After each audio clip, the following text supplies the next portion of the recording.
Muy buenos días y bienvenidos nuevamente a Sin Guión.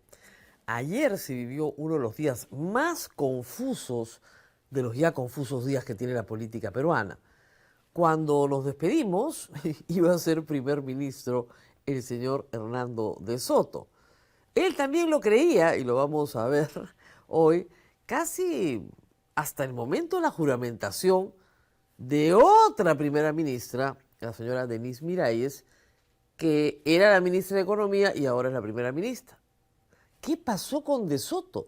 ¿Qué pasó con su viaje al Canadá y a los Estados Unidos y a Europa a mejorar la imagen del Perú y a conversar con los líderes indígenas del hemisferio norte? ¿Qué pasó? Bueno, él ha contado la historia y la vamos a reproducir hoy para ustedes aquí, pero todo hace pensar que aquí hubo alguien muy ingenuo y alguien que se aprovechó de esa ingenuidad. En todo caso, el gabinete es, y lo analizaremos, lo mismo de siempre. O sea, lo mismo que Gerí y lo mismo que Dina y lo mismo de lo mismo. Porque aquí, en realidad, de lo que se trata es de que nada se mueva. Y Balcázar ha cumplido el encargo perfectamente bien ayer. Muy bien, antes de hablar de todo esto, antes de hablar del clima, antes de hablar de las elecciones, recordarles que hoy día tenemos preguntas del público y luego en la segunda hora, en el bloque electoral, tendremos a 3 candidatos al Parlamento. La franja electoral toca ahora. Adelante. ¿Y qué pasó ayer? Antes de ir a eso, tenemos que cumplir con la mención de nuestro auspiciador. Audifone, siente que ya no escucha como antes, a veces le cuesta seguir las conversaciones. En Audifone puede encontrar la solución. Con audífonos digitales personalizados, diseñados en 3D y tecnología alemana, mejoran su audición de forma cómoda, segura y discreta. En cada una de sus 19 sedes en todo el Perú, cada paciente recibe el seguimiento profesional para una mejor adaptación. Agende su cita hoy por llamada o por el WhatsApp que aparece en pantalla. Muy bien, y vamos con lo nuestro. Hernando de Soto creía ayer firmemente que iba a ser el primer ministro del Perú. Un cargo, dijo después, que él no buscó, que no quería, pero que él iba, ¿no es cierto?, a modernizar el Perú, a cambiar la imagen del Perú. Vamos paso a paso. Lo que ha narrado de Soto es que el presidente Balcázar, encargado de la presidencia, fue a tomar desayuno con él a la casa de Hernando de Soto y se quedó 3 horas ahí. En esa reunión, de Soto le entregó una lista de nombres para su gabinete y también la contratación de algunos asesores. Aquí hay que decir algo que dice la Constitución, ¿ok? De acuerdo a nuestra Constitución, cuando el presidente de la República designa a un primer ministro, este le tiene que proponer nombres y tiene que acordar con el presidente de la República la lista. Ese es el procedimiento constitucional. ¿Se hace siempre? Hay primeros ministros que aterrizan en un gabinete que ya estaba caminando. Hay primeros ministros que tienen personalidad, que dicen, no señor, este es mi gabinete. Hay primeros ministros que le dicen, no hermanito, esto es lo que vas a aceptar. Es evidente, por ejemplo, que Ernesto Álvarez, el primer ministro de Gerí, no conocía a sus ministros, no sabía cómo se llamaban, porque él no los había propuesto. ¿Por qué? Porque lo que tenemos hoy es un ejecutivo que pertenece al Congreso. No solamente porque el presidente del Perú es un congresista, sino porque los partidos que están en el Congreso se reparten los ministerios. Y francamente, a esas alturas de la vida de Hernando de Soto, a mí me parece bastante naif, bastante ingenuo, creer que lo estaban llamando para que en 5 meses modernizara el Perú y creer que el señor Balcázar tenía autonomía para aceptarle una lista de ministros, reitero, es un acto de ingenuidad tremendo, pero tremendo. Sin embargo, él lo creía así firmemente.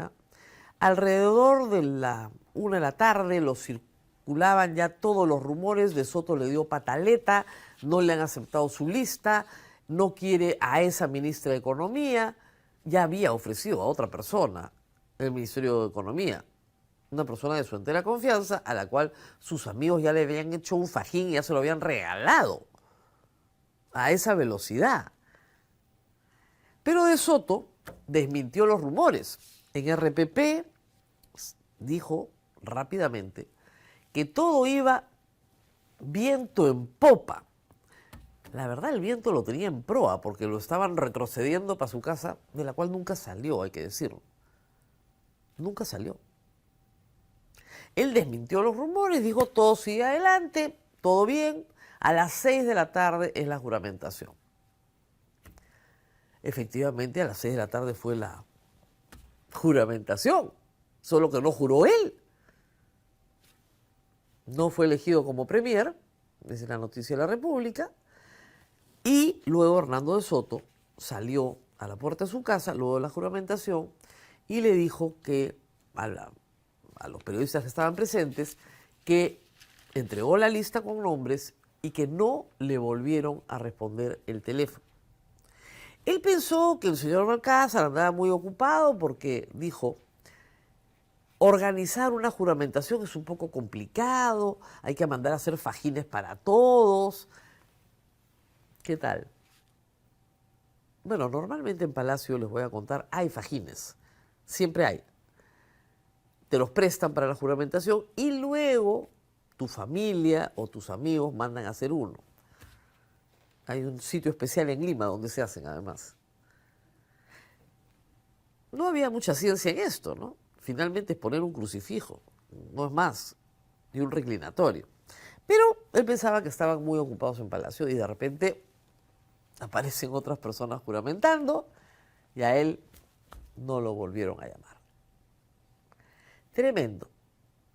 Es un asunto bastante vergonzoso, hay que decirlo, para el Estado peruano. Para De Soto en lo personal, por haber sido tan ingenuo de creer que lo estaban llamando para algo más que ser una figura decorativa, que tranquilizara, ¿no es cierto?, a los sectores empresariales, a la derecha peruana en el Congreso, y que su presencia valiera tanto como la foto con el embajador de Estados Unidos o la foto con Julio Velarde. Porque Balcázar a los 83 años hay una cosa que sí sabe: durar, resistir, durar, como todo el Congreso. Nuestro Congreso está bien empecinado en durar. Es lo único que saben hacer. Durar. Y en eso hay unidad absoluta. Durar. El único que no entendió el mensaje fue Gerí. Gerí no entendió que tenía que durar. Balcázar sí. Y para durar, tienes que tener contento al que te puso ahí. Y ese es Cerrón y Acuña. Eso se vio clarísimo ayer. Obviamente, Balcázar ha llegado con votos también de Renovación y de Fuerza Popular, y de Avanza País, y de toda la izquierda. Ha llegado con votos de todos. 64 votos no los consigues así nomás en el Congreso. Entonces tiene que honrar eso. Llamar a De Soto era una buena idea que algún asesor o alguien vinculado al pacto le dio, como les digo, para tranquilizar a los mercados, ¿no? Aquí no pasa nada. Este no es un gobierno de Cerrón, ¿eh? Tranquilos. Acá no nos estamos yendo a la izquierda. El castillismo no ha regresado. No hay cuco comunista. Pero a De Soto se le ocurrió presentar una lista. ¿En qué cabeza? Para hacer un gabinete, ¿no es cierto?, liberal. Con Acuña y con Cerrón. Un gabinete liberal, olvídense. Acuña había pedido públicamente que no tocaran al Ministerio de Economía, ni al de Producción, ni al del Comercio Exterior. Que no tocaran los ministerios que tenían incidencia en la economía peruana. Públicamente. Obviamente, Salud es su cuota y no le iba a perder ni siquiera en manos de Cerrón. Mucho menos con una listita que presentaba De Soto. Ni hablar. Estamos gobernados por una coalición parlamentaria que se niega a reconocer que son eso. Porque tienen pleitos entre ellos, obviamente. Y al interior de cada bancada también. Al final son, como dicen los expertos, coaliciones independientes. Pero esto que han conquistado, que es el Ejecutivo completo, no se lo iban a entregar a Hernando de Soto. De ninguna manera. Hay algo más. Hernando de Soto fue precandidato presidencial de esta elección. Quiso repetir lo que tuvo con Avanza País. Y se consiguió un partido que se llama Progresemos, que resultó de derecha radical, que quieren salirse de la Corte Interamericana, ya, ese tipo de partido, cuyo propietario es el señor Paul Jaimes. Y ustedes recordarán que De Soto creía que había comprado un proyecto llave en mano y sacó un comunicado enorme a toda página. El Partido del Perrito, a toda página, diciendo: yo soy, a partir de ahora, el único que se encarga de las candidaturas de este partido. Y Paul Jaimes le dijo: ¿ah, sí? ¿Desde cuándo? ¿Tú eres el presidente del partido? ¿Eres el personero legal? ¿Qué cosa eres? No eres nada. Chao. O sea, De Soto nunca quiere negociar. Quiere que le den el feudo completo. Eso no va a ocurrir. No ocurrió con Paul Jaimes y no va a ocurrir con Balcázar. Como reitero, políticamente bien ingenuo de creer que quien ha formado algo, o ha logrado algo, o ha conquistado algo, se lo va a entregar porque dice ser muy importante en el mundo de la economía. Eso no va a ocurrir. No con estos grupos, además, que son los que están controlando el poder. Yo ayer recordaba lo de Paul Jaimes y la mayoría de la gente me decía: ¿quién es Paul Jaimes? Decía: Dios mío, es candidato presidencial hoy. Y fue el que desembarcó de esta campaña a Hernando de Soto, por las mismas razones probablemente que Balcázar. De Soto no entiende que no le van a entregar el feudo completo. De Soto quiere el feudo completo, si no, no acepta. Bueno, no hay acuerdo, pues. Más tarde en la noche, la presidencia sacó un comunicado bien interesante, ¿no? Porque habla muy bien de Soto. El economista De Soto nos presentó un valioso, ambicioso plan de gobierno. Sin embargo, no fue posible alcanzar los consensos necesarios para materializarlos debido al carácter breve y transitorio del mandato constitucional otorgado. O sea, mire, muchas gracias, pero lo que ha traído usted es muy grande para nosotros. Usted es mucho para nosotros. Es un lujo que no nos podemos permitir. Expresamos nuestro sincero agradecimiento por su disposición a colaborar con nuestro gobierno en su calidad de ilustre y respetado economista de prestigio internacional. Será convocado para abordar temas puntuales de interés nacional que el Perú sabrá reconocer. Algo te vamos a dar, papito. Gracias por prestarnos tu nombre. Su destacada trayectoria intelectual, reflejada en obras fundamentales de su especialidad como El Otro Sendero, entre otras, constituye un aporte significativo al desarrollo al debate nacional. Este agradecimiento lo deben haber escrito la Cancillería, ¿no? Porque esta misma presidencia de la República del Perú, la mismísima, sacó un comunicado diciendo que este señor iba a ser el presidente del Consejo de Ministros y que además iba a viajar para tener encuentros con los líderes nativos de Canadá y los Estados Unidos. La explicación dada por el gobierno del Perú es francamente ridícula. Fue mucho para nosotros, demasiado ambición. Y claro, su ambicioso plan partía por la ambición de presentar una lista de ministros. ¿A quién se le ocurre? Hay que reiterar que ese es el procedimiento constitucional. Cuando teníamos instituciones, cuando la institución presidencial valía algo, ahora no vale nada. La institución presidencial hoy no vale nada. Tan no vale nada que alguien convocado presidente del Consejo de Ministros ni siquiera puede presentar una lista de ministros. No puede, porque la institución presidencial es hoy un brazo del Congreso de la República y un brazo de los líderes políticos que están hoy en el Congreso de la República y que nos gobiernan desde el Congreso de la República y que quieren llevarnos a una elección para que los elijan a ellos mismos, para que finalmente evidencien lo que están haciendo desde que Dina Boluarte llegó al poder. Y lo vamos a ver con los ministros. Juramenta Denise Miralles como presidenta de la PCM y deja el Ministerio de Economía y Finanzas. Muy bien. La señora Miralles está en economía desde hace bastante tiempo y en el sector desde hace bastante tiempo. Desde la época de Dina. ¿Ok? Desde la época de Dina, no es novedad.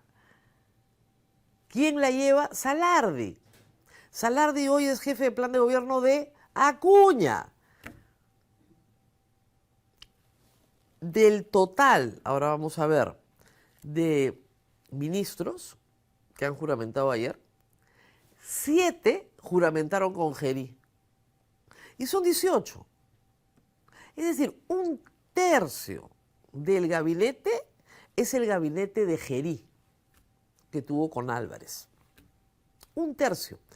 Y del otro, la gran mayoría son o funcionarios que vienen de carrera desde Dina o viceministros de la época de Dina y de Gerí. Hay uno que sí es bien importante, que es el ministro del Interior. Pero ¿qué novedad hay ahí? Francamente, ninguna. ¿Por qué? Porque el señor Hugo Bedegazo, que es un general PNP retirado, igual que el señor Tiburcio, tiene el mismo perfil, exactamente igual, es el mismo perfil. Pasó a retiro en 2020 por renovación de cuadros durante el gobierno de Vizcarra, ¿ok? Estuvo metido en el 2006 en un lío por mejorar su puntaje para ascender al grado de coronel. Eso fue en el 2006, ¿ok?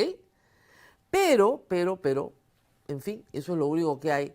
Y evidentemente de funciones de policía entiende. Pero es el mismo perfil. No hay ningún cambio. Y eso es lo que te quiere decir este gabinete. Aquí no vamos a cambiar nada. Igualito como estamos hasta el 28 de julio. Y ese era el mensaje de Fuerza Popular. Eso era lo que le decían a López Aliaga. ¿Para qué lo vamos a cambiar?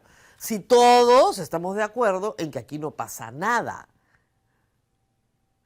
López Aliaga dijo que si el gabinete le parecía un gabinete de Acuña, hoy día presentaba una denuncia constitucional contra Acuña. En realidad es bien difícil que presente una denuncia constitucional porque Acuña no es un sujeto aforado, de acuerdo a nuestra Constitución. Tendría que presentar una denuncia penal, ¿ok? Por tráfico de influencias. Pero la verdad que llega tarde, porque tendría que haberla presentado, si ese es el caso, con el gabinete que juró con Álvarez. O tendría que presentarla hace mucho tiempo, con Dina. Porque el Ministerio de Salud, después de que salieron los serronistas, entraron los apepistas, ¿o no? Vamos a ver el cuadro. PCM, sale Ernesto Álvarez Miranda y entra Denise Miralles, que ya estaba. Al canciller lo dejan, a Hugo de Sela, no es mala idea porque hay que tener continuidad. Y después del lío que tenemos con Estados Unidos y con los chinos, mejor tener el mismo canciller. En defensa sale César Díaz Peche y entra Luis Arroyo. En economía entra Gerardo López, porque la ministra se va a PCM. Gerardo López era su viceministro. Ahí está. En interior, como les decía, sale un general de la policía en retiro, entra otro general de la policía en retiro. En justicia entra el señor Luis Enrique Jiménez. Este es un caso interesante, porque también está hace tiempo en el sector público. Este es el hombre que va a decidir el indulto de Pedro Castillo, el que lo va a firmar al final, después de las elecciones, y es un aprista, hijo de una ministra de Alan García, Juventud Aprista, y ahora está acá. Increíble. En educación había una discusión sobre el nombre del nuevo ministro, porque se llama Erfurt, que es el nombre de una ciudad alemana, en fin. Es el nuevo ministro de Educación. Si usted no recuerda a Jorge Figueroa, no se preocupe, fue el ministro de Educación. Luis Quiroz Avilés se queda. ¿Y por qué se queda Luis Quiroz Avilés? Porque es la cuota de APP. Muy bien. Vladimir Cuno ha sido repasado en el Minagri por Felipe Mézar Villar. En trabajo Óscar Fernández, es Óscar Fernández, es el mismo. En Mincetur, uno de los pedidos de Acuña, César Quispe se queda, César Quispe. El de trabajo también es pedido de Acuña. Transporte se queda José Fernando Reyes. Minem, Ángelo Vitorino Alfaro. No son personas muy conocidas fuera del sector, ¿eh? Ojo, o sea, dentro de la burocracia interna puede ser, pero no en energía, minas y hidrocarburos, no. En transportes, Aldo Prieto, transportes es clave, es el ministerio que maneja más presupuesto público, igual que vivienda, y transportes y vivienda no se mueven. En mujer, Jari Izarra Treyes. En ambiente, Nelly Paredes, que fue ministra de Agricultura de DINA. Fue ministra de Agricultura de DINA, después fue viceministra de Ambiente, porque ahora de ministros pasan a viceministros y luego a ministros da lo mismo, ¿no es cierto? La señora Nelly Paredes se hizo muy famosa porque nos dijo que no usáramos limón, sino vinagre con sal, porque el limón estaba muy caro, ¿se acuerdan? Muy bien, en Cultura, una persona, Fátima Altabás, que fue secretaria general de PCM apenas llegó DINA. De Cultura también nadie sabe qué sabe. Y finalmente, en el MIDIS, Lili Norca Vázquez. Esos son los cambios que tenemos, que en realidad no es mucho cambio. El mensaje es, aquí no se mueve nada, más de lo mismo, subimos viceministros, subimos otros funcionarios que han estado ya trabajando en el Estado, el señor de Soto muy ambicioso, en todo sentido de la palabra, muy bien, chao. Así estamos. Y la verdad es que francamente decepcionante, como es el Perú en estos días, pero tampoco podíamos esperar más. El sentido de Balcázar es durar. Y parece ser que ayer le dijeron que si seguía con el plan de Soto, lo iban a vacar otra vez o lo iban a censurar como presidente del Congreso. Y lo iba a censurar tanto Acuña como sus amigos de izquierda que lo pusieron ahí, y no lo iba a defender ni Keiko Fujimori, ni López Aliaga, tampoco lo iban a defender. Nunca votaron por él públicamente, en teoría. Acuña sacó un comunicado diciendo que él nunca había votado por Balcázar. Hasta ahora lo sostienen. Pero este es el mismo gabinete donde él tenía injerencia, pues. No hay forma. Balcázar dijo, bueno, curules cautivas. Frase famosa de Vladimir Cerrón. Vladimir Cerrón decía, si tú quieres ser presidente de la República, tienes que tener curules cautivas que te mantengan en la presidencia de la República. Mientras tenga 64, el señor Balcázar, no hay discusión. No hay discusión, ahí se queda. Pero sabe que su poder es efímero. Listo. Chao. Oye, es un papelón internacional llamar a un sujeto que tiene ciertos, como decía el mismo Balcázar, contactos y dejarlo colgado, ¿no? Con el fajín en la mano. No importa. Nos comemos 24 horas de papelón internacional, pero no le podemos dar a este señor aquello que excede a nuestras posibilidades. Tremendo. Tremendo día, pero muy significativo. Y espero que para todos ustedes la reflexión sea esta.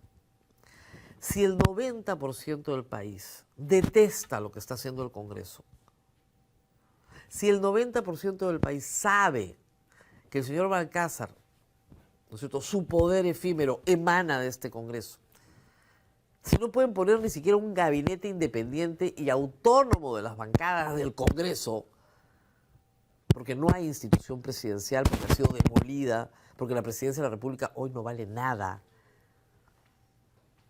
tenemos en 7 semanas que votar, en menos ya de 7 semanas que votar. ¿Por quién vamos a votar? ¿Por los partidos que están hoy en el Congreso? ¿Por Renovación Popular? ¿Por Fuerza Popular? ¿Por APP? ¿Por Podemos de Luna, que también sostiene a este señor? ¿Por los partidos de izquierda que están en el Congreso? ¿Por Perú Libre? ¿Por Juntos por el Perú? ¿Por Somos Perú, que ya tuvo el poder efímero? Y miren lo que pasó. O sea, ¿esos son los votos? ¿En serio? Miren lo que están haciendo con el país. No tenemos presidencia. La presidencia es una ficción. Nos vamos a la franja electoral, regresamos con el siguiente bloque y regresamos con las preguntas de todos ustedes. Franja electoral. Antes de continuar con el contenido del programa, tenemos que ir a una pausa comercial. Audiphone. ¿Sientes que no escuchas como antes? A veces le cuesta seguir las conversaciones. En Audiphone puede encontrar la solución. Con audífonos digitales personalizados, diseñados en 3D y tecnología alemana, mejoran su audición en forma cómoda, segura y discreta. En cada una de sus 19 sedes en todo el Perú, cada paciente recibe seguimiento profesional para una mejor adaptación. Agende su cita hoy por llamada o al WhatsApp que aparece en pantalla. Y muy bien, vamos a las elecciones y a otros asuntos. Asunto grave. El Jurado Nacional de Elecciones no logró que este gobierno le dé el presupuesto para las elecciones que tiene que atender este año, que son 2. Tenemos la nota de la República, por favor. Antes. Bueno, muy bien.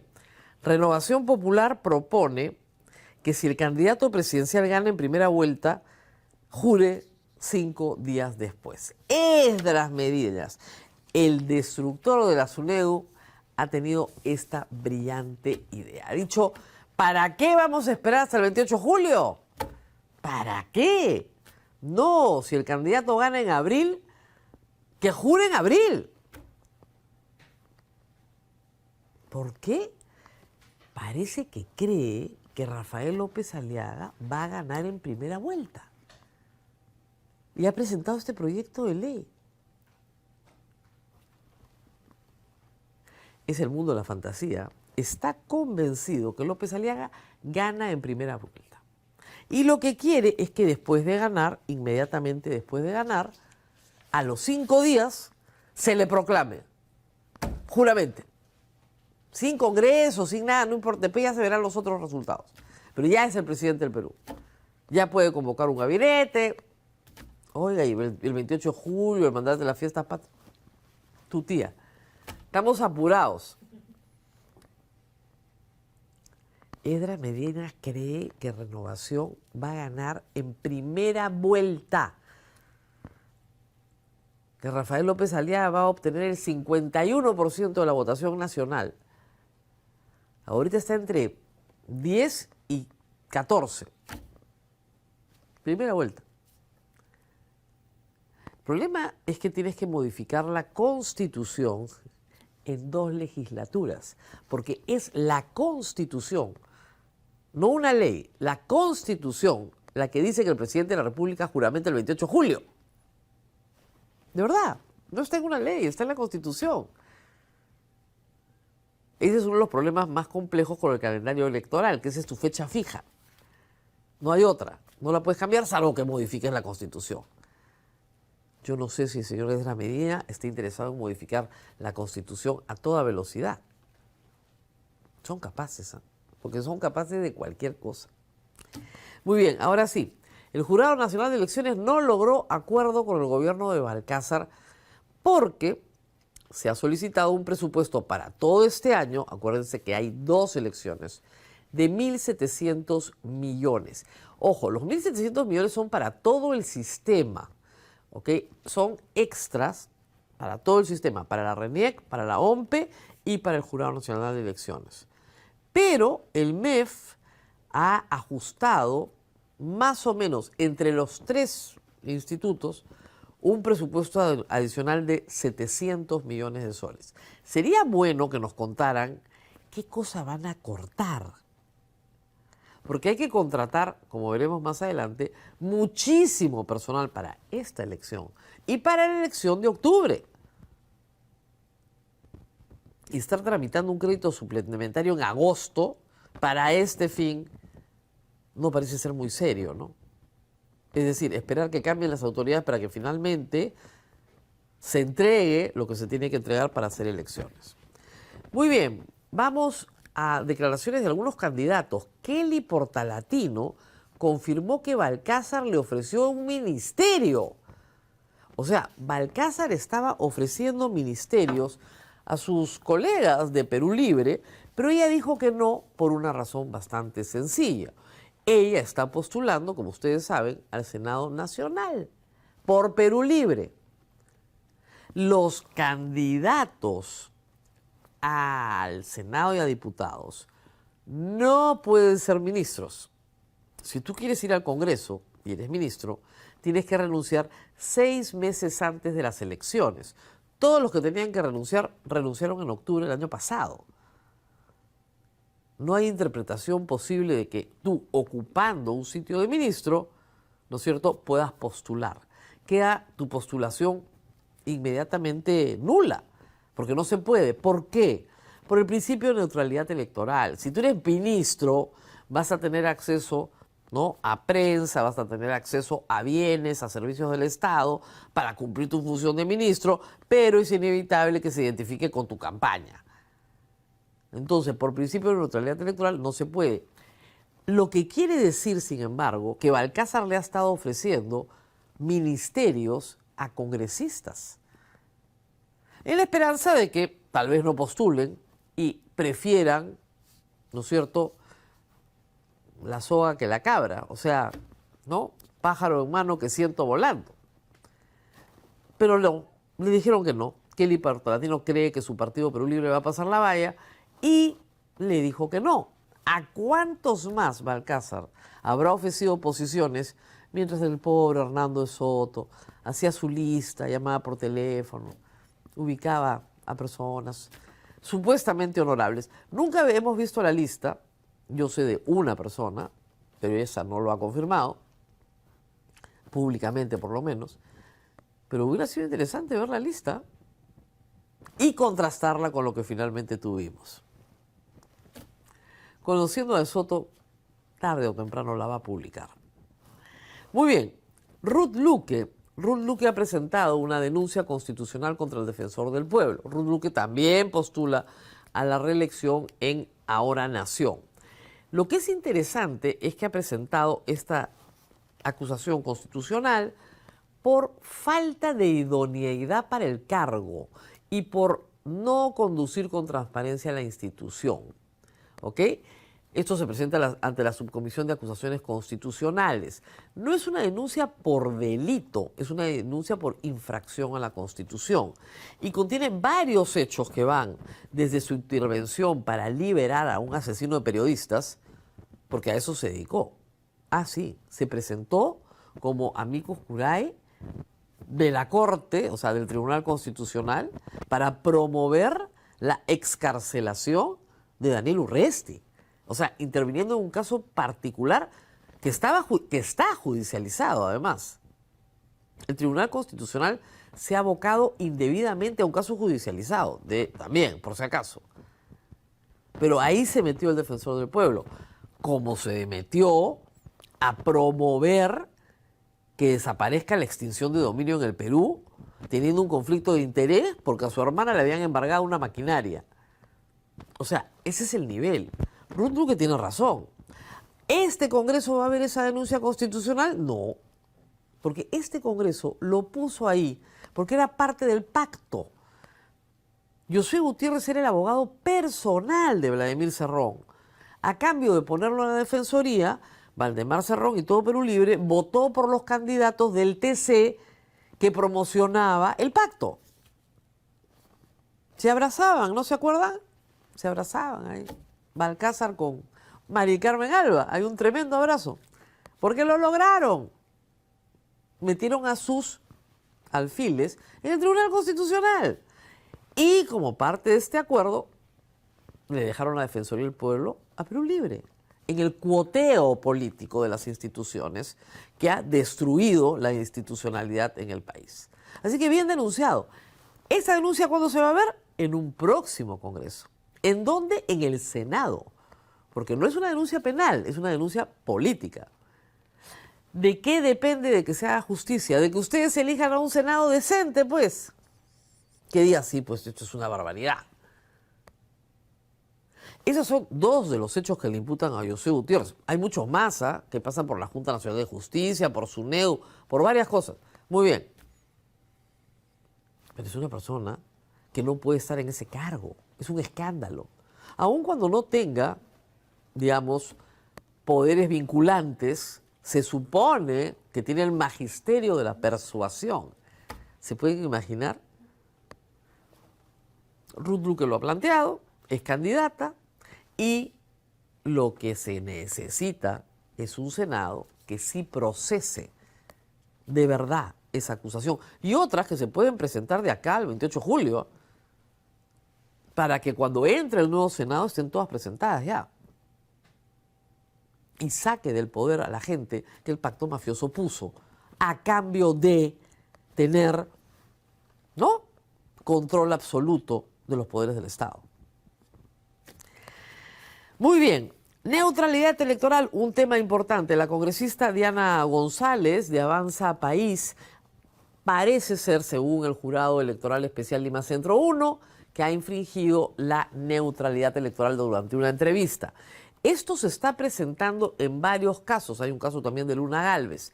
Es decir, la línea es muy delgada y creo que el Jurado Electoral Especial tiene que fijar una jurisprudencia y la tiene que fijar el Jurado Nacional de Elecciones. Es decir, si un congresista se presenta a una entrevista como congresista de la República, no se está presentando como candidato. Pero si se presenta como candidato, no es congresista de la República. Es decir, tiene que separar los dos sombreros en el acto público en el que está. Lo que está pasando es que algunos congresistas son invitados en su calidad de congresistas, pero se presentan con las camisas, los sombreros, los logos, los números, aprovechando su vestuario para hacer publicidad. Según el Jurado Electoral Especial, eso no se puede. Bueno, que fijen una norma, porque está, para los periodistas, muy complicado el panorama. Mejor es que no actúen como congresistas y actúen como candidatos. Así no los van a acusar de violar la neutralidad electoral. Muy bien. Una noticia para cualquiera que nos está viendo y que está desempleado y que cumple algunos requisitos. La OMPRE va a contratar 23.000 puestos de trabajo. Qué bárbaro, ¿no? 2.000 soles. Es un trabajo sencillo porque es un coordinador de mesa, pero es un trabajo importantísimo, ¿eh? 23.192 vacantes, porque lo que tienen que hacer es, antes, durante y después de la jornada electoral, porque hay capacitaciones, etcétera, coordinar las mesas. A un coordinador de mesa normalmente se le dan 2, 3, 4, 5 mesas, tiene que acopiar toda esta información, tiene que, obviamente, ver que se instalen, que funcionen, etcétera, y luego del acopio y del envío de la información, finalmente verificar que esta llegue correctamente a las mesas que le han sido asignadas. Es la única forma de trabajar. Si no hay coordinadores de mesa, no se puede hacer. Entonces hay un ejército de gente que tiene que ser contratada. Los requisitos están en la web de la OMPE, se avisa desde ya, porque, reitero, es un trabajo de un mes, no sé si 2, porque de repente se necesitan para la segunda vuelta, pero ahí hay una oportunidad de empleo que traen las elecciones generales del Perú. Y finalmente, antes de irnos a la pausa, algo que pasa todos los veranos, pero que es importante recordar. Ayer ha habido una ola de calor en Lima brutal, ¿ok? Casi todo Lima ha estado encima de los 30 grados, pero en algunos lugares de Lima, sobre todo en Caraballo, la cosa ha subido casi hasta 34 o 35 grados. Esto para Lima es excepcional, porque Lima es una ciudad que no tiene temperaturas muy altas ni muy bajas. Pero como es excepcional, las personas mayores, sobre todo las muy mayores, sufren de algo que se llama golpe de calor. Entonces hay que tener muchísimo cuidado con esto, porque que produce una sensación que puede llevar a una complicación más grave. Por lo tanto, dado que no tenemos Estado y nadie nos lo dice, acá desde los medios de comunicación queremos recordarles que tienen que permanecer a la sombra, que tienen que permanecer hidratados, que tienen que permanecer en la medida de lo posible bloqueados frente al sol, ya sea usando un polo de manga larga con ropa muy transpirable, muy de algodón, y esperar que baje la temperatura para exponerse directamente al sol. Para la costa peruana, esta advertencia está para toda esta semana. Y en el resto del país, las lluvias continúan. Se supone que hoy todo el Consejo de Ministros va a Arequipa. Se supone que les van a dar un bono a las personas que están en extrema pobreza, etc. Pero el problema es aquí y ahora y es real. Y el problema de no tener presidencia de la República es ese. Que finalmente hay problemas urgentísimos que atender. El clima no va a esperar a que se pongan de acuerdo los políticos. Va a ser lo que hay que hacer. Muy bien, vámonos inmediatamente y puntualmente a la franja electoral. Una advertencia de la Asociación Nacional de Periodistas ayer, a la que nos unimos, no dejaban entrar a la prensa a la juramentación. De verdad, increíble. Como dicen, viejas prácticas de regreso. Porque no quieren que veamos qué. ¿Quiénes son los ministros? Porque, de verdad, se abría la puerta y salía uno y salía otro. Era como la cajita sorpresa. Impresionante. Y vamos ahora a hacer una mención. ¿Nos toca hacer la mención, chicos? No, todavía no. Nos tocan las preguntas del público y después la mención. Preguntas del público, por favor, que hemos estado esperando desde el principio del programa. Mauro Luis Bento Mesa. Buenos días, doctora. ¿Puede el Poder Judicial hacer caso omiso a la sentencia prevaricadora de la bancada del TC respecto al caso Urresti y denunciarlos penalmente por prevaricato y flagrancia? Bueno, el procurador del Poder Judicial podría denunciar a los miembros del TC por prevaricato. Sí, podría. Es la guerra, pero podría. Ahora, una resolución del Tribunal Constitucional se tiene que cumplir, salvo que el proceso que se está llevando a cabo actualmente en el Poder Judicial dicte medidas extraordinarias y diga, no señor, nosotros estamos abocados a este procedimiento porque hay un habeas corpus planteado en el Poder Judicial y el Tribunal Constitucional no se puede pronunciar. Hay algo que decir. El abogado de Urresti dijo que salía entre lunes y martes.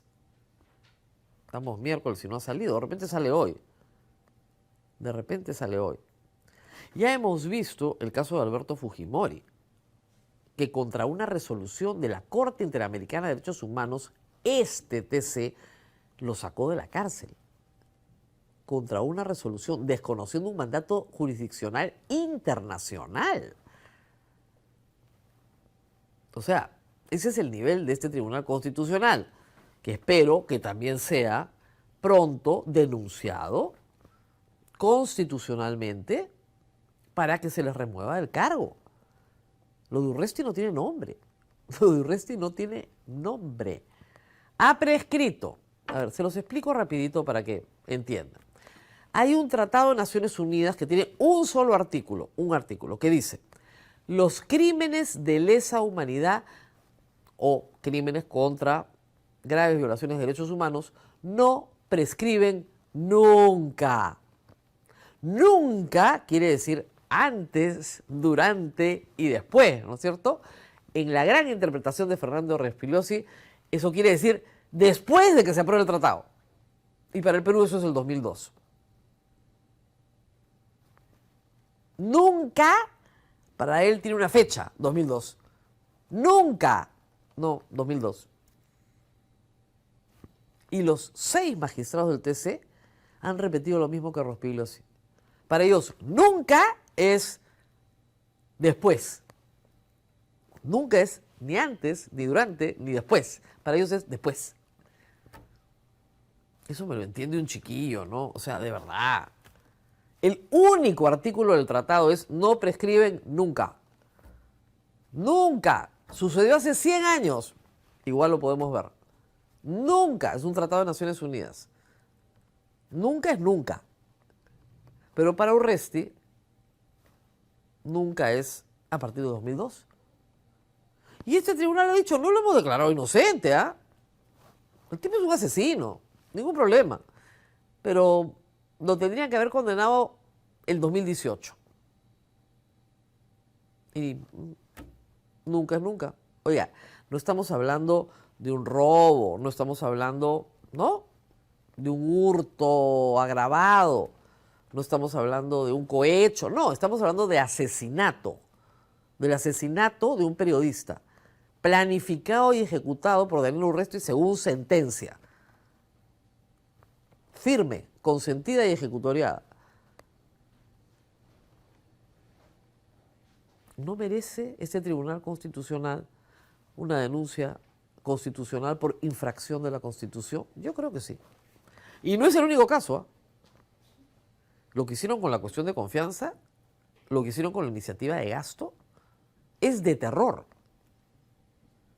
De terror.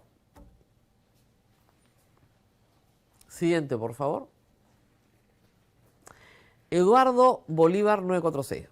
Doctora, buenos días. ¿Cuál es el interés de controlar los ministerios? ¿Qué ganan con eso? A su vez, si el 90% rechaza al Congreso, ¿cómo podemos hacer para adicionar ese rechazo al voto de otros partidos? Bueno, compartan el hashtag por estos no, que estamos compartiendo desde hace meses, y de repente los más jóvenes ya comienzan a entender por qué no puedes votar por un partido que está en el Congreso. Primera pregunta, al escoger el partido. ¿Está en el Congreso? Sí. Ah, no. Descartado. Ya está.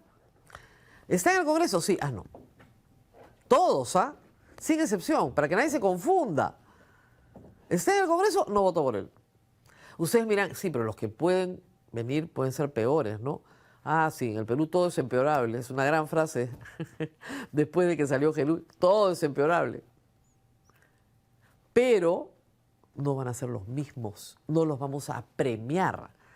Lo que no puede el voto popular es premiar una conducta indebida. El voto es nuestro premio o nuestro castigo. ¿Ustedes qué quieren hacer con el actual Congreso? ¿Premiarlo o castigarlo? Yo creo que la mayoría del Perú quiere castigarlo. Entonces exprésenlo en sus votos. ¿Cuál es el interés de controlar los ministerios? Usted está como Hernando de Soto, no sea naif. Obviamente ahí hay contratación pública.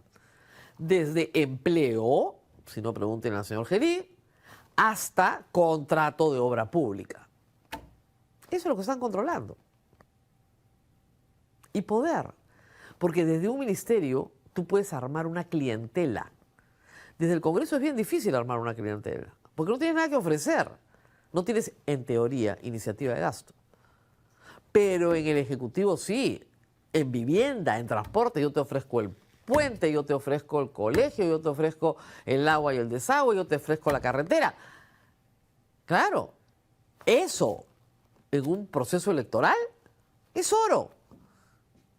Se lo iban a entregar a independientes con De Soto. Esa es la historia.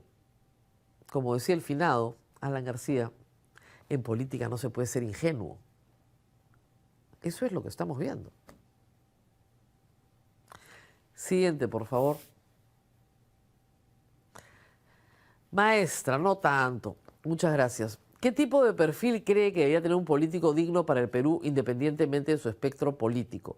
¿Cree que hay alguien cercano a eso en estas elecciones? Abrazos. Miren, hay mucha gente que tiene muy buena voluntad. De verdad, pasan por esta mesa gente con buenas intenciones, ¿ok? Honrada. Eso es condición absolutamente necesaria, pero no es condición suficiente. Ese es el problema. ¿Tienes que votar por alguien honrado? Por supuesto que tienes que votar por alguien honrado. Tienes que votar por alguien que tenga valores, que aspiren a que vivamos orientados al bien común o al bien de la mayoría. Sí. Que sus propuestas tengan una racionalidad, que cree los incentivos positivos para que nuestra sociedad prospere, no los negativos. Sí. Eso es condición absolutamente necesaria. El carácter de un candidato importa por eso. Porque queremos saber, no hay una prueba de honradez, pero su trayectoria de vida nos puede decir si esta persona es sincera, si esta persona ha sido correcta en sus obligaciones familiares, si ha sido correcta en sus obligaciones comerciales, si es una persona de palabra. Ese es el carácter. Yo quiero saber cosas sobre el carácter, no para inmiscuirme en la intimidad de las personas, sino para saber si es una persona confiable. Es muy difícil confiar en el Perú. Somos uno de los países que menos confía interpersonalmente. No confiamos a veces ni en las iglesias, ni en las ONGs, ni en las empresas, ni en los medios. No confiamos en nadie, y mucho menos en los políticos. Pero para poder confiar, usted tiene que evaluar el carácter de esa persona y el carácter del partido. Ese partido tiene juicios, está en escándalos, se ha metido en corrupción, negocia con patrocinadores ilegalmente, ¿no? Recibe plata de terceros. Entonces, el carácter del personaje, el carácter del partido, y por carácter me refiero a honradez, a integridad, a capacidad de responder, porque, ¿no?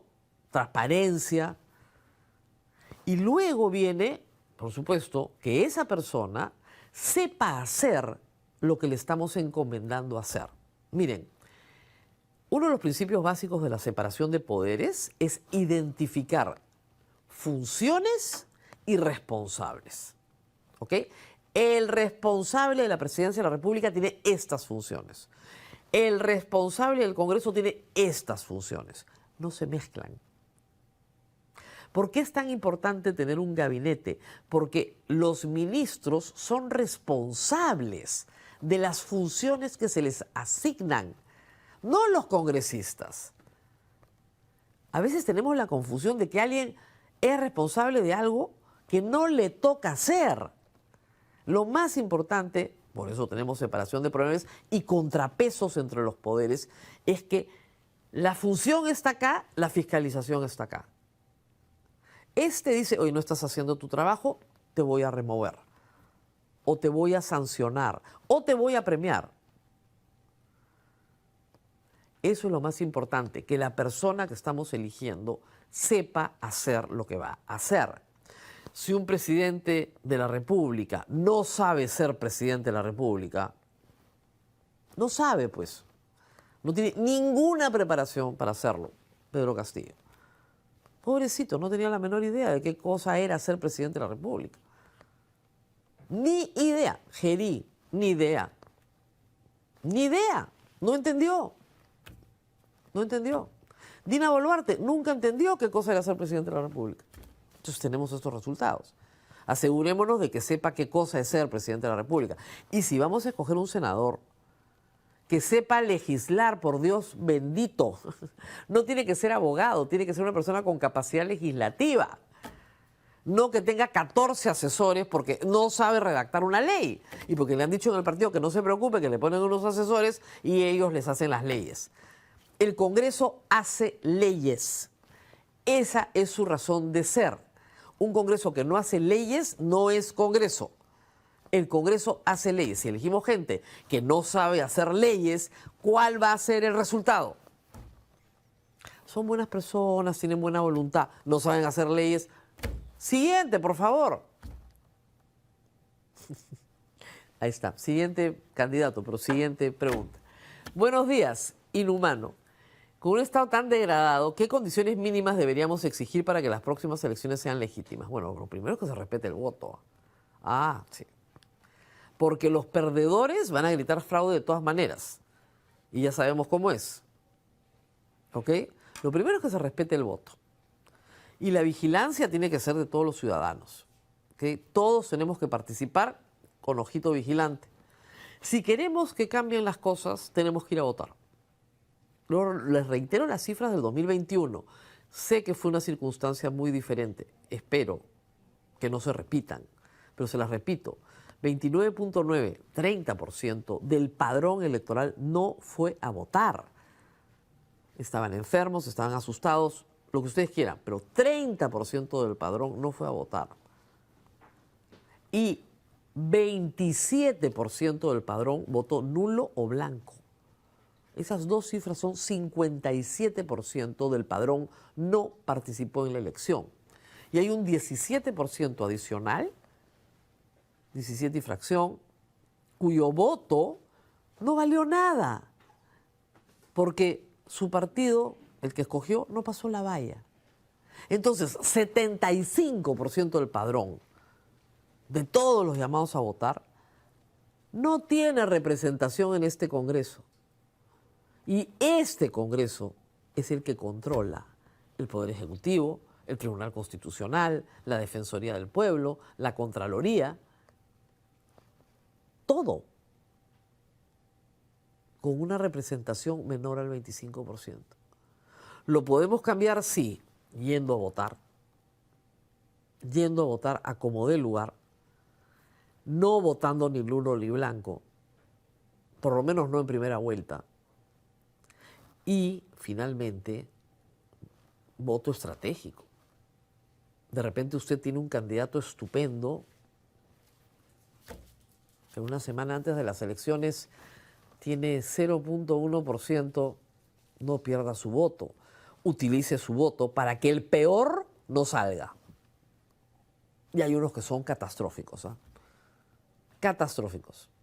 No respetan propiedad, no respetan contratos, no respetan derechos fundamentales, no respetan a las mujeres.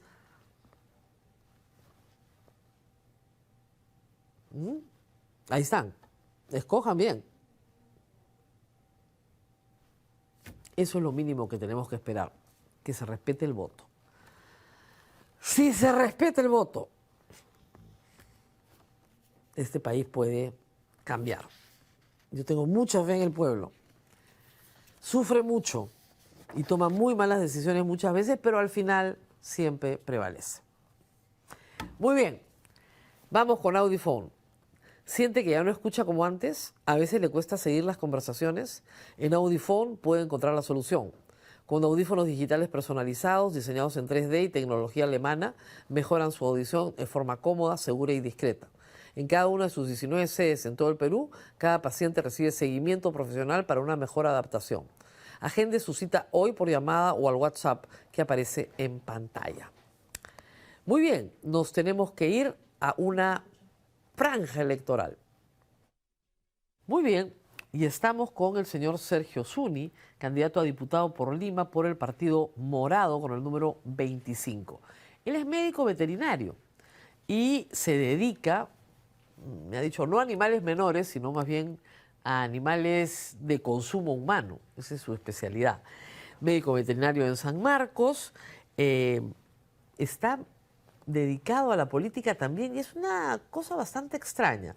Gracias por estar con nosotros porque yo veía que usted tiene muchos años con su propia empresa, usted es un empresario dedicado en una URL al asesoramiento de empresas en materia veterinaria, básicamente me ha dicho piscicultura y cualquier otra rama. ¿Cómo así entra a la política? ¿Cómo así se afilia al Partido Morado? Bueno, en primer lugar quiero saludarte personalmente, saludar a tus seguidores y agradecerte que generes espacio como este, porque necesitamos que los ciudadanos estén más informados para que tomen una correcta decisión en las siguientes elecciones, en cualquier proceso electoral. ¿Cómo se vincula a la política? A ver, yo soy veterinario egresado de la Universidad Nacional Mayor de San Marcos y la Facultad de Veterinaria podríamos decir que es la facultad más apolítica de todas. Eso es lo que le iba a decir, Sí, es bien raro. Es una facultad aislada, que está separada del campus, entonces relativamente casi no se habla de política, temas internos. Pero desde ese momento sí, con algunos compañeros siempre conversábamos y siempre tomábamos posición sobre los diferentes temas. Te hablo del año 2000, la caída de Fujimori, estuvimos presentes allí en lo que era los cuatro suyos. Posteriormente, cuando se han ido dando etapas complicadas para el país, como por ejemplo las elecciones, las marchas no a Keiko, el merinazo en el 2020, siempre hemos estado ahí. Yo siempre he tenido un interés en participar, pero debido a veces la familia, no se da tiempo. En esta etapa de mi vida, mi familia ya está muy bien encaminada. Tengo una hija mayor que también estudia en San Marcos, comunicaciones. Ya, y usted creyó que ya era el momento. Y sí. ¿Cuándo se afilió al Partido Morado? El año 2021. El año 2021. O sea, usted participó en esa campaña, pero No. como activista, digamos. No. No, después de la Yo campaña. siempre he tenido alguna cercanía o participación en diferentes procesos electorales, pero más apoyando a algún candidato porque me parecía que era la mejor opción dentro de... ¿Y el del de año lo que 2021 pasaba. quién En apoyó? 2021 simpatizaba con la candidatura de Julio Guzmán y el Partido Morado, pero no llegué a tener participación activa. Cuando terminó ese proceso electoral, con no los mejores resultados del No, partido, un desastre. recién en ese momento fue que decidí incorporarme. ¿Usted ¿Por qué? se incorpora cuando el partido pierde? Sí. ¿Por qué? Porque revisando los principios, el ideario, me sentí plenamente identificado con ello. O sea, yo podría decir que era un morado sin estar ahí. Claro, es que si uno lee lo que dice el ideario del Partido Morado, sí, más o menos mucha gente se puede identificar porque es muy centrista, ¿no? Claro. Y el espectro político, el centro siempre es el lugar más amplio. Pero, se mete a un partido que estaba francamente de capa caída porque venían de una muy mala experiencia en el Congreso Corto, donde la bancada se divide, se pelea y finalmente muchos se van del partido y finalmente todos los que han entrado con voto popular al Partido Morado se fueron salvo el señor Sagasti. Todos los demás se fueron. Entonces es raro que una persona, ¿no? Usted es relativamente joven, con ganas de hacer algo por su país, se meta a ese partido. Es que no es que participé por, digamos, seguir un líder o un caudillo, fue por me Claro, sentía por identificado. Pero además de eso, fue como digo, mi primera participación activa en un partido, pero conocí a la gente de adentro y encontré bastante interés, al igual que el mío, en querer hacer las cosas bien. Y a propósito de lo que señalas, de esta pérdida de personas dentro del partido que se han ido yendo de una manera u otra. O sea, yo creo que ese es hemos pasado por un proceso de maduración del partido, algo que no se ve en esos espacios. El Partido Morado es un partido sin dueños. O sea, hemos pasado por transiciones democráticas internas que nos han hecho movernos entre una y otra presidencia. Ajá. Sin respetando. Pero si perdieran la inscripción, yo creo que no lo resucitan, ¿ah? Yo creo que sí. ¿Sí? ¿Necesitan como 1 millón de firmas? La primera vez se hizo. Sí. Fue el único partido que lo hizo, porque el otro lo hizo con un proceso irregular. El otro es Podemos. El otro es Podemos. Bueno, ese dijo el nombre. Pero Podemos lo hizo y es algo que definitivamente no se hizo de la mejor manera. Legislación. Si usted va a diputado, tiene que tener capacidad de propuesta legislativa. ¿Qué cosa quiere legislar? Bueno, tenemos propuestas tanto para mi rubro, lo que es bienestar animal y defensa de los derechos de los animales, como también para temas de política general. La esterilización tiene que ser obligatoria. La esterilización de mascotas, más que obligatoria, debería ser impulsada por el Estado. Existe una norma... Un tema de esterilización forzada para animales domésticos. No. No va por ahí, porque bueno, finalmente las personas somos las que tomamos las decisiones sobre esto, pero el punto es de que el Estado tiene que tomar un rol activo, no solo por una situación de bienestar animal, sino por una situación de que esa proliferación de animales sin control pone en riesgo nuestra salud, la salud de las personas. Yo provengo de un distrito periférico de Lima, Villa María del Triunfo. Usted fue candidato, además. Fui candidato. Candidato a alcalde. Alcalde de Villa María del Triunfo. No le fue muy bien tampoco. Yo diría que me fue muy bien. ¿Ah, sí? ¿Por qué? Porque en ese momento recién me había afiliado al partido, tenía mi primer año. Dentro de la base, los militantes dijeron, ¿sabes qué, Sergio? Tú podrías ser nuestro candidato. Y ahí estuvimos presentes. Hicimos una campaña bastante austera. O sea, yo le digo, el presupuesto para esa campaña fue menos de la mitad de la cuota que le pedían a los regidores de otros partidos. Ya. O sea, y aún así tuvimos Básicamente, una cantidad de votos. Esterilizaron perritos por todas partes. No, fue básicamente, en este caso fue una campaña de difusión, contacto. Era ir agrupaciones por agrupaciones. Yo había tenido experiencia previa como dirigente vecinal en mi barrio. Ahora, a pesar de que usted está en la asesoría veterinaria de, digamos, industrial de alto nivel, a la gente le caen muy bien los perritos y los gatitos. La gente adora sus mascotas. Usted está utilizando... Hay un partido, que es el partido de los perritos, venceremos. ¿Ya? Que la verdad no me convence demasiado que sí sean el partido de los perritos. ¿Usted está utilizando los perritos para su campaña? A ver, aquí hay 2 puntos. Uno, de que las propuestas que tenga una organización política seria para bienestar animal no son una lista de buenos deseos. Tienen que venir correctamente sustentadas.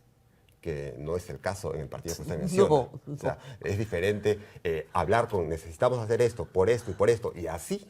¿Y cuánto cuesta? ¿Y cuánto cuesta? Con presupuestos y números, lo cual en estos temas están incluidos en nuestro plan de gobierno puntualizado, cantidades y de dónde provienen los fondos para hacer ese tipo de propuestas.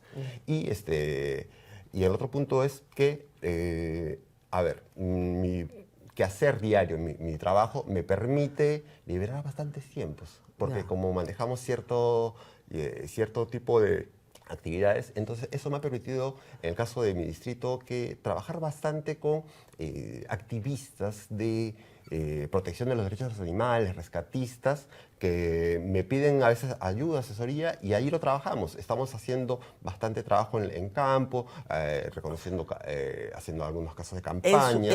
En su rubro, ¿qué legislación se necesita? A ver, primero se tendría que...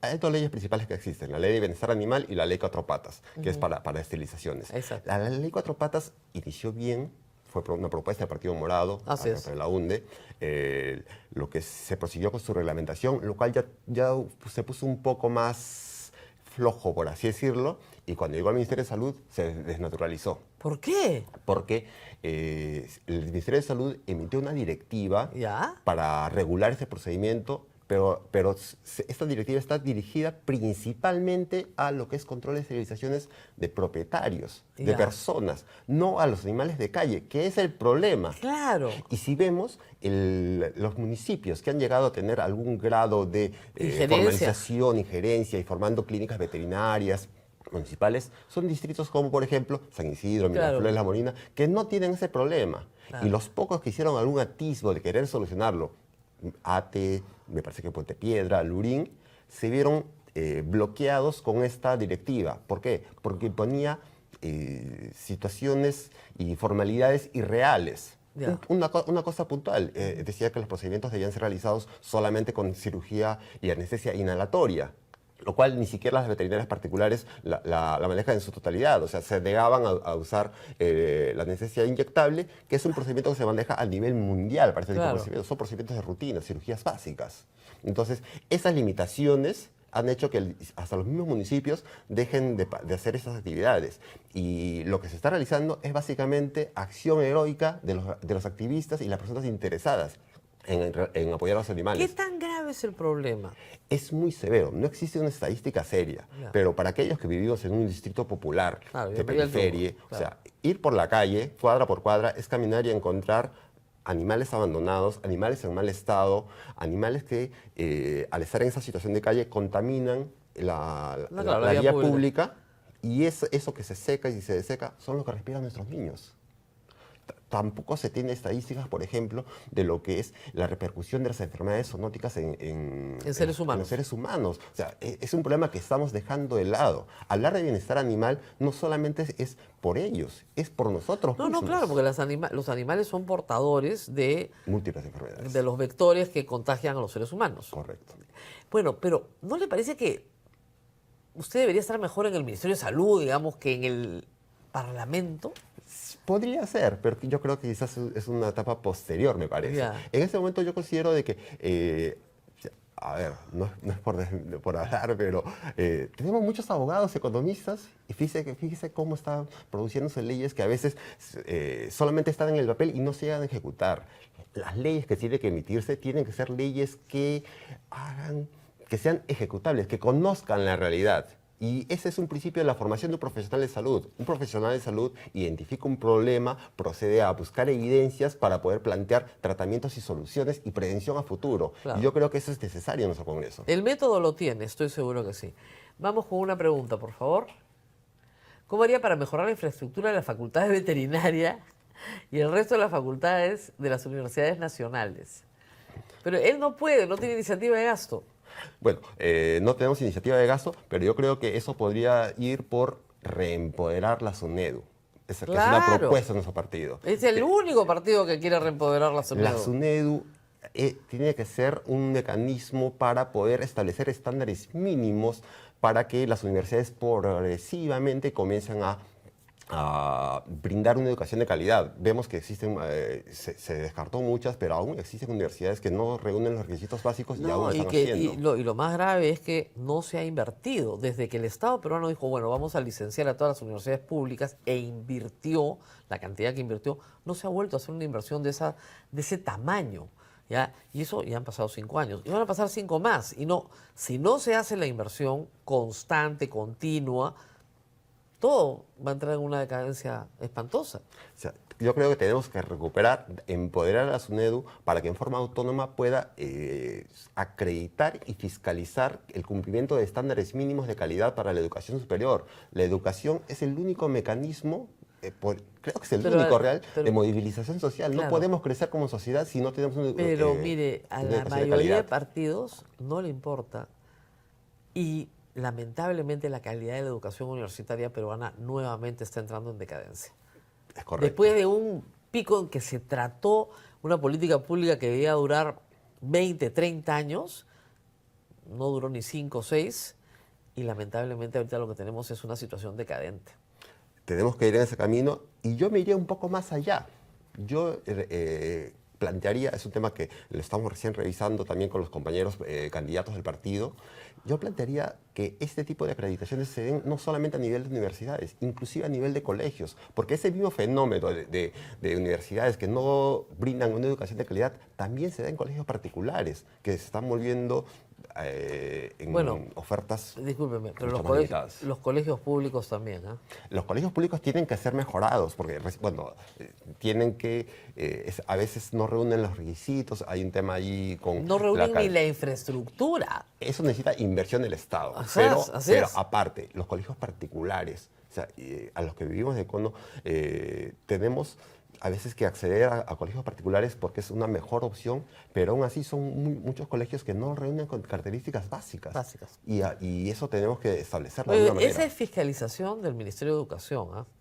No es Congreso. Claro, si bien una función de Congreso también es de los congresistas es fiscalizar, yo tengo claro que es legislación, pero también hay que establecer el marco normativo para poder ver qué estándares mínimos deberían cumplir. Muy bien, muchísimas gracias, buena suerte. Ha sido el señor Sergio Zuni, candidato a diputado de Lima por el Partido Morado, por el número 25. Antes de terminar, quería invitar a tus seguidores, invitar al público en general a que revisen las propuestas del Partido Morado, revisen las propuestas de Mesías Guevara. Tenemos un candidato limpio, con experiencia en gestión y que no tiene ninguna denuncia. Como dice su lema, manos limpias.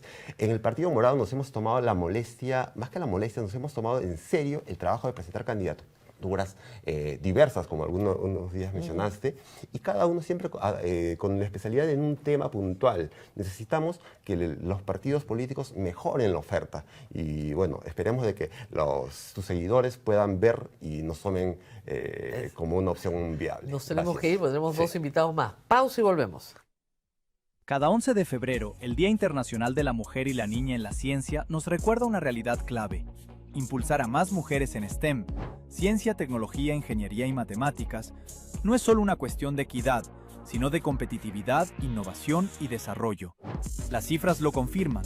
Solo el 35% de estudiantes STEM en el mundo son mujeres, y en Latinoamérica, aunque representan el 41% de las graduadas, su participación cae hasta el 16% en cargos técnicos y de liderazgo, evidenciando barreras persistentes. En el Perú, la brecha también es clara. Apenas el 29% de estudiantes en STEM son mujeres, y su participación laboral llega al 26%.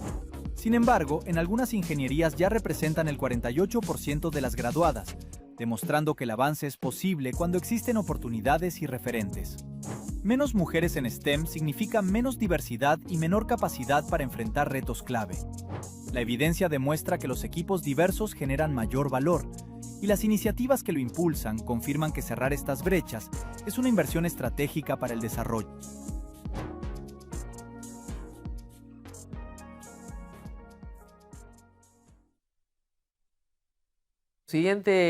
Nuestro siguiente candidato es el señor Yeltsin Umbo, candidato a diputado de Lambayeque con el número 1. Es un candidato que viene de fuera de Lima y es importante que vengan. Siempre tratamos de recibirlos y es complejo para ellos poder venir hasta acá.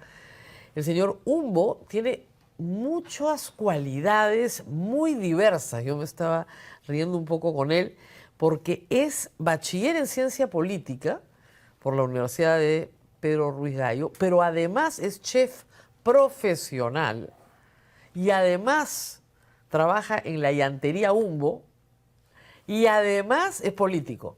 O sea, ¿cómo se puede hacer tantas cosas a la vez? Usted cocina riquísimo, cambia llantas, habla de política y además ha trabajado en varios lugares ya desde el Estado, ¿no? Ha sido asistente en la Municipalidad de Reque y ha sido gerente general de un grupo empresarial dedicado a estrategia política, mientras cocina. A ver, cuéntenos, señor Umbo, ¿a cuál de esas actividades le da más tiempo a usted? Mucho gusto. Primero agradezco a Dios por el espacio, agradezco a usted por permitirme la entrevista a una persona que realmente admiro y luego agradezco a Lambayeque por creer que la juventud sí puede. Por supuesto, hay que priorizar en estos tiempos y mi carrera a la que yo me he enfocado es ciencia política. Ciencia política es lo que a mí me gusta, lo que me mueve, lo que era incluso desde pequeño, porque yo estudié en un colegio rural y desde ahí empecé a empoderar mi colegio, a representarlo no solamente en el distrito, sino también en la provincia, en la región. Y me di cuenta. ¿Cuántos años tiene ahora? Suelo decir una palabra un poco coloquial, los 30 me soplan en la nuca, entonces Ya. yo corro y ya estamos por ahí. Ya. Pero Pero 29 años y ha hecho todo esto. sí, A ver. hemos sido formados desde abajo. Yo vengo desde un asentamiento humano y bueno, conozco esa realidad. Entonces, para ser profesional, por ejemplo, yo tenía que cocinar y posteriormente pues pagar mis estudios. Entonces, Claro. eso es parte de... Y como negocio familiar hay un taller. Claro. Entonces, yo me desenvuelvo bien en ese taller porque muchas veces también hay carencia, ¿no? Entonces, ahí aprendo, he aprendido, entonces me desenvuelvo en todo lo O sea, que se usted puede cambiarle la llanta a todo el Congreso, les cocina riquísimo. puede. Exactamente. Exactamente, y después discute de estrategia política. Por supuesto, lo que a mí me gusta es llegar a los asentamientos humanos donde hay comedores populares y preparar con las madres, pero no preparar una comida cualquiera. Siempre he dicho que, por ejemplo, la anemia, la desnutrición es algo que tenemos que tomar en cuenta y no se toma en cuenta. En la zona altoandina de Lambayeque, el 45% de los niños tienen anemia. Claro. Entonces nosotros no debemos dejar pasar eso, que pase desapercibido nosotros para ¿Y qué les prepara para la anemia? el higadito. Claro. Eso es tradicional y tiene que empoderarse no solamente como una política, sino tiene que haber un nutricionista, no solo en Una los vez colegios. por semana hígado para todos Por los niños. supuesto. Los niños que tienen... y sangrecita. Ah, por supuesto. Y eso es rico, se puede preparar de diferentes formas, entonces no solo los niños van a decir no a eso, sino también lo van a tener apetitoso, entonces van a tener la facilidad de poder nutrirse bien y ser más adelante personas de bien, pensantes y por supuesto aportar a ¿Y su cómo país. termina usted en Ahora Nación? Bueno, yo vengo siguiendo al doctor Alfonso López Chao y en las marchas que se dieron finales del 2022 conocí lo que él hizo y por supuesto yo también he sido parte de esta... Usted vino como universitario de Lambayeque a Lima. No, ya había egresado, yo he egresado en 2021. Ya, perfecto. Entonces, ve todo esto y dice, me uno a las marchas en Lima. Por supuesto, siempre he sentido el clamor del pueblo, entonces yo siempre he salido a las calles porque sé que si no lo hacemos, no lo va a hacer nadie. Entonces, como joven yo siento la necesidad de que debemos tomar la palabra, la palestra, salir a las calles y hacer que nuestros derechos se cumplan, porque de otra forma... ¿Dónde no se vive hace. actualmente? ¿En Chiclayo? Sí, vivo en La Victoria. En Chiclayo, y en esa zona usted ya tiene la base de Ahora Nación. Usted es el diputado número 1, o sea que lo han, digamos, reconocido sus paisanos. Exactamente, soy fundador del partido allá en Lambayeque. Ah, ok. Usted Siempre- es el responsable de la base de Lambayeque. Exactamente, siempre hemos dicho que la juventud sí puede. Hay muchas personas que no creen en los jóvenes. Entonces estamos aquí para demostrar que sí podemos, no solamente en poder correr, sino Yo no también sé- en formar. Yo no sé cómo puede tantas cosas a la vez, ¿ah? La verdad. Porque está todo esto lo he sacado de su biografía. Además, trabaja con los papás en el taller, cocina y además tiene una empresa de estrategia política. Pero ¿quiénes son sus clientes? Nosotros cuando egresamos de la Universidad Nacional siempre sucede no solamente en mí. Egresamos y nos damos contra la pared, no encontramos trabajo. espacio, no hay trabajo. Entonces, si no hay trabajo, lo hacemos al trabajo. Entonces Ya. nosotros formamos una consultoría con un grupo de compañeros, entonces empezamos a buscar los espacios donde asesorar, qué asesorar y principalmente fueron los políticos, por supuesto, porque se fundó por ahí por el 2022, cuando nosotros estábamos en la cancha de la política para las elecciones regionales y municipales. Exactamente. Entonces, Y ahí, ¿a quién asesora? despegamos. A los de APP.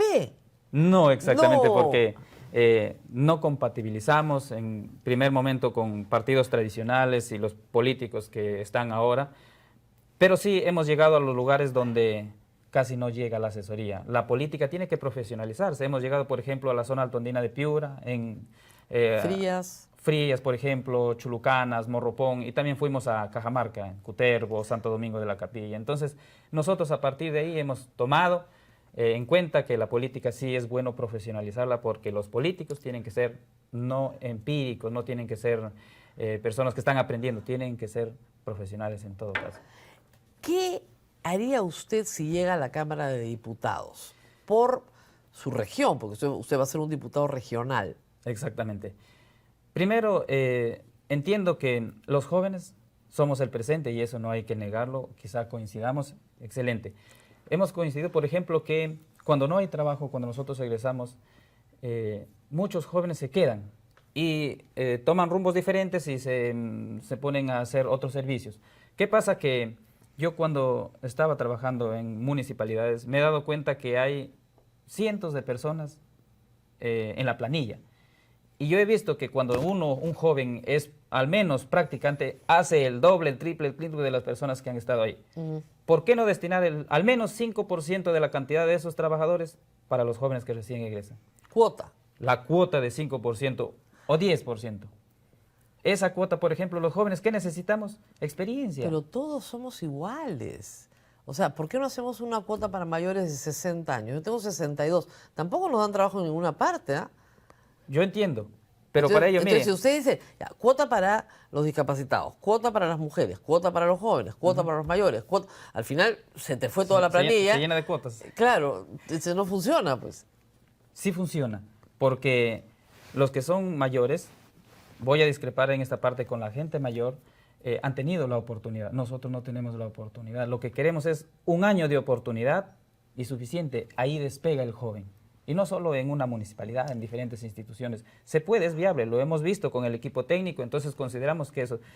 Pero no solamente ahí. Los jóvenes, los CEPRO, los SEBA, por ejemplo, tenemos que potenciar la educación básica alternativa con horarios accesibles, fines de semana, en las noches, para que las personas que no han tenido acceso a educación cuando tuvieron su momento, pues tengan acceso en este momento, ¿no? Y por lo otro, mire, en Lambayeque hay una calle que se llama Bolognesi, avenida, y hay un colegio emblemático de Lambayeque que se llama Labarte. Si usted le pone el dedo, se cae.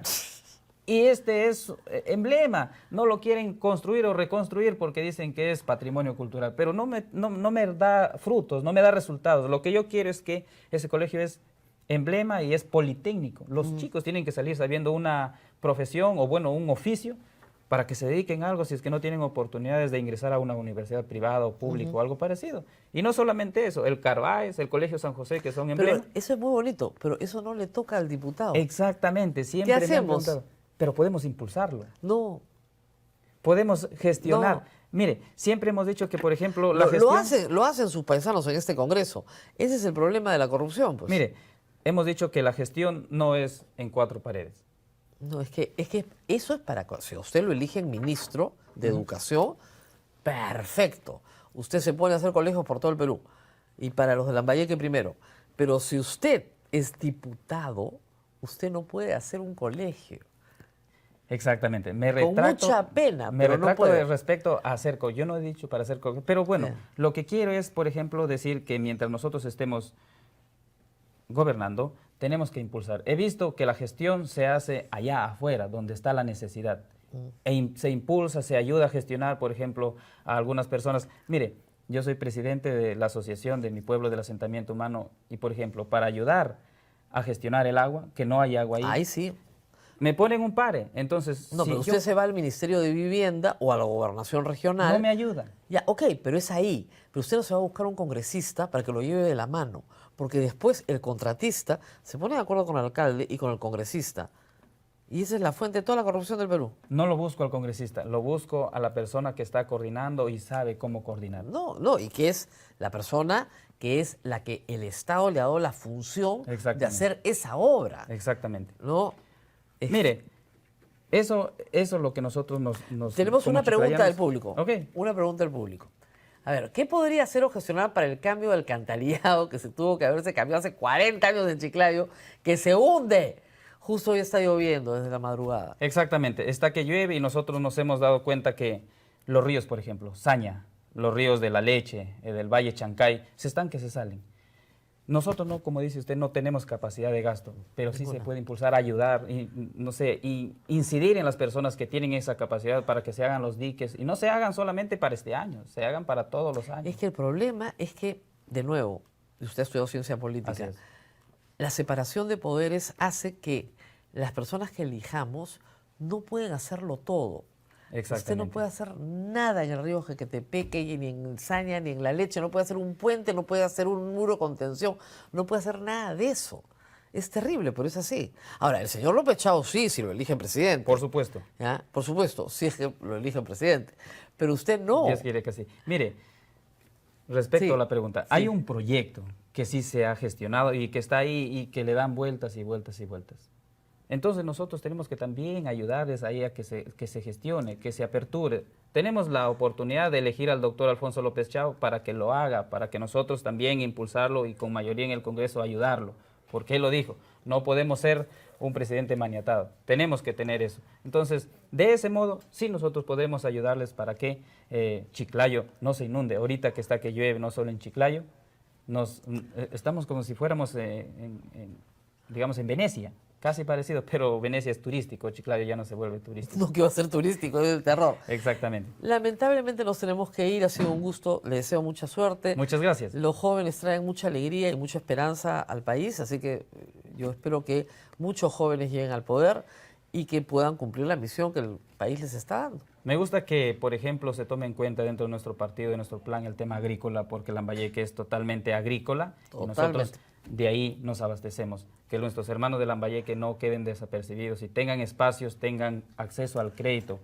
Existe el Banco Agrario, pero tienen que gestionarse de ¿Usted manera cree que los adecuada. lambayecanos pueden pasar desapercibidos? Nunca. Eso no va a ocurrir. Somos la conglomeración de diferentes regiones, pero no se le ha dado el valor suficiente para que Lambayeque sea siendo el sólido norte como siempre lo ha sido. Entonces estamos aquí para que eso vuelva a suceder pues, y nos Le ayude. contaría que el sólido norte era aprista.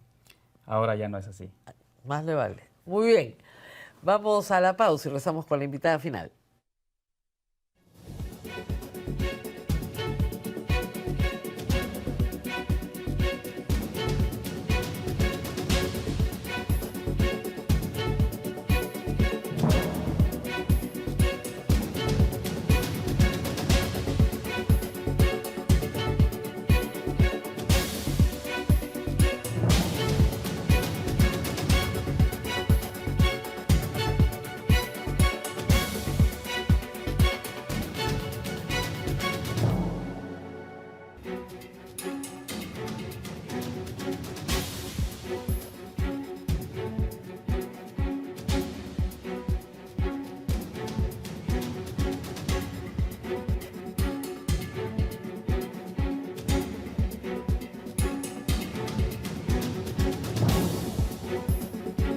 Muy bien, y nuestra siguiente invitada es la señora Jimena Guevara, candidata a diputada de Lima, con el número 12 por el Partido del Buen Gobierno.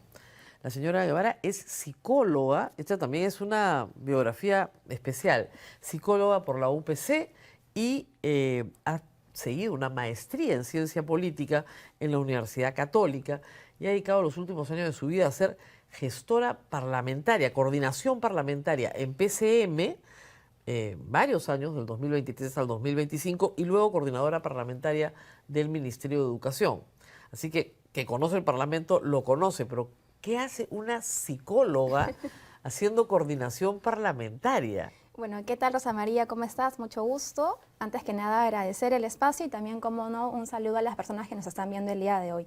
Bueno, en efecto, puede que suene raro que una psicóloga se meta en temas parlamentarios, pero en realidad el quehacer político es algo en lo que cualquier profesional puede verse inmerso. Eso para empezar. Bueno, y vaya que se necesita atender la salud mental. Sí. Pero, bromas aparte, ¿qué primó? Digamos, su pregrado fue psicología Sí. y su posgrado ciencia política. ¿Qué Sí. prima hoy? Ciencia política. Totalmente, la política. En realidad yo desde la universidad he tenido una vocación pública muy fuerte. Como universitaria he tenido columnas de opinión a los 19, 20, 22 años, he tenido un canal de entrevistas también a diferentes políticos jóvenes a nivel de la región latinoamericana. Las publicaciones de investigación que he tenido siempre han concluido en la necesidad de políticas públicas y la verdad que también vengo de una familia, sobre todo paterna, muy vinculada a la política. Entonces la política está cerca de mí desde pequeña. Ha sido parte de su vida. ¿Por qué está en el Partido del Buen Gobierno? Bueno, por varios motivos, no solamente porque tenemos realmente al candidato más preparado, con mayor experiencia, sino porque, sobre todo en Jorge Nieto, he encontrado la posibilidad de un personaje con auténticas convicciones democráticas, lo cual es algo muy importante el día de hoy. Y lo digo ¿por qué? Porque tenemos candidatos que cuando pierden gritan fraude, que cuando ganan traicionan la voluntad popular o se dedican a robar, que cuando alguien piensa distinto lo insultan, o como ha sido en tu caso lamentablemente Rosa María, pues le llaman asesino, ¿no? Entonces una persona o un candidato evidentemente no va a salir a decir, oye, ¿sabes qué? Yo no creo en la democracia, pero no se trata de solamente eso, sino de que el partido y quien dirige ese partido enalce los valores democráticos. Ahora, ¿cómo ha estado en PCM el 2023, 2024, 2025 con Dina Boluarte en el poder y con una situación tan lamentable, por decirlo menos, 50 muertos para Sí, arrancar? totalmente. ¿Cómo terminó ahí? Bueno, yo he sido siempre una orden de servicio, he sido finalmente un apoyo como una locadora de servicios, no he sido una funcionaria pública. No, realmente. evidentemente no tiene responsabilidad política, no tengo obviamente. responsabilidad política y tampoco responsabilidad a nivel de funcionaria pública. Terminé ahí, la verdad que por coincidencias de la vida, que la verdad yo discrepo con muchas de las acciones que se han llevado durante el gobierno de la señora Boluarte, pero que mal que bien la constante crisis me ha llevado a mí a conocer mucho sobre el procedimiento parlamentario, finalmente.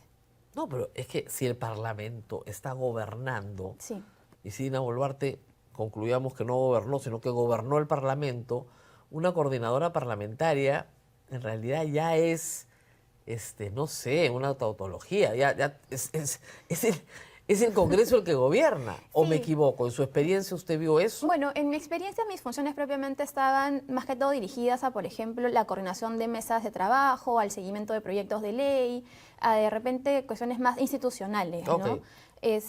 Ahora, finalmente lo institucional siempre prevalece, ¿no? Si es que hay una reunión entre, no sé, un funcionario de un ministerio y un congresista, eso igual se tiene que dar en todos los gobiernos, ¿no? No, eso sí, Claro. pero a lo que voy es, se han aprobado sistemáticamente leyes Claro. que han demolido el Estado de Exacto. Derecho en el Perú y leyes que han sido promulgadas por Dina Boluarte. Claro, porque finalmente para observar una autógrafa se requiere cuando menos una bancada. Entonces, ¿qué sentido? No se requiere una bancada. O sea, lo digo para- claro, lo digo- para que claro, defienda. claro. Ella no tenía bancada, Exacto. no tenía nada. No tenía fuerza política para finalmente... Pero por lo menos la hacer mandas contrapeso. observada. Nunca observó. Sí. O sea, todas las leyes pro crimen Sí. se de sacaron hecho. sin observación. Sí, de hecho que sí. Sí, y de hecho una de nuestras propuestas es justamente derogar las leyes pro crimen porque lamentablemente el día de hoy eso está beneficiando más a los delincuentes que al ciudadano. Asimismo, bueno, habrá que legislar en los vacíos que eso deje, pero tenemos una serie de propuestas. Yo personalmente también estoy llevando un paquete que he denominado Ciudadano Jefe del Congreso. Sí, he visto varias cosas. Quiere una reforma de la institución del Congreso, lo cual está muy bien. Sí. Quiere sacar adelante el tema de Beca 18, Sí, también. que es muy importante, y tiene un paquete de salud mental que me Sí, parece también. muy importante. ¿Qué haría usted con la educación sexual integral? Bueno, hay que restituirla. Hay que derogar la ley de la señora... Claro, hay que restituirla completamente. Hay casos evidenciados de manera científica donde en pueblos indígenas y en pueblos amazónicos donde se ha aplicado la ESI, el nivel de ya sea de de embarazos adolescentes, de, digamos, de abusos sexuales ha disminuido. Entonces, ¿cómo uno puede estar en contra de finalmente esa consecuencia? Claro, lo que pasa es que esto no se sabe mucho, pero en algunos lugares del país se ha aplicado la educación sexual integral casi como piloto a contracorriente de lo que te venían diciendo desde el gobierno central y ha tenido muy buenos resultados. Exacto. Exacto, y eso está documentado y justamente es labor tanto de nosotros como políticos, de la sociedad civil, Pero ya por sea los una cuestión periodistas. religiosa hay un grupo evangélico que decide que Sí. no hay educación sexual para las niñas del Perú y se acabó. Sí, pues en realidad Por lo que ley debería... Sí, pues. han prohibido la palabra género y han prohibido la educación sexual integral. Sí, y de- Este Congreso, ¿ah? Sí, claro, y más bien lo que debería primar acá es finalmente lo que señala la Constitución, que es un Estado laico. Ahora, yo quería comentar igual justo de este paquete que tengo de reformas que le he denominado ciudadano jefe del Congreso, porque además de lo que tú has mencionado, Rosa María, lo que ha habido estos últimos años es un avasallamiento del equilibrio de poderes y también del ciudadano como un actor político clave dentro de la democracia. Yo creo que tenemos que empoderar al ciudadano como un actor político y por eso tengo 5 propuestas principales, que incluye la renovación por mitades a medio mandato, la revocatoria parlamentaria, la obligatoriedad de la rendición de cuentas del congresista a sus electores, la iniciativa legislativa ciudadana y además, por supuesto, que restituir el referéndum. Estas 5 cosas aseguran que el ciudadano tenga mayor participación en la Claro, democracia. esas 5 cosas nunca se van a aprobar en este Congreso. Y si el pueblo vota igual, jamás Exacto. se van a aprobar. El problema es que, no sé si usted lo ve así, personajes tan interesantes como Jorge Nieto no aparecen en ninguna encuesta. Están pero desaparecidos.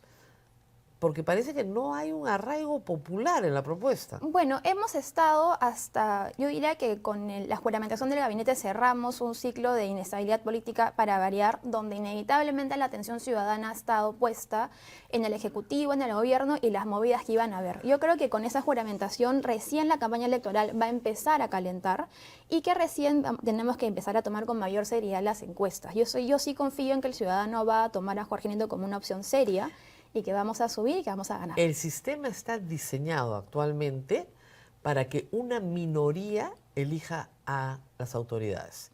O sea, y sobre todo al Congreso, una minoría de minorías. Sí. Es decir, entre el ausentismo, el voto nulo y blanco, y que vas a perder tu voto porque no va a pasar la valla, se va a ir probablemente más de lo que sucedió en el año 2021. Sí.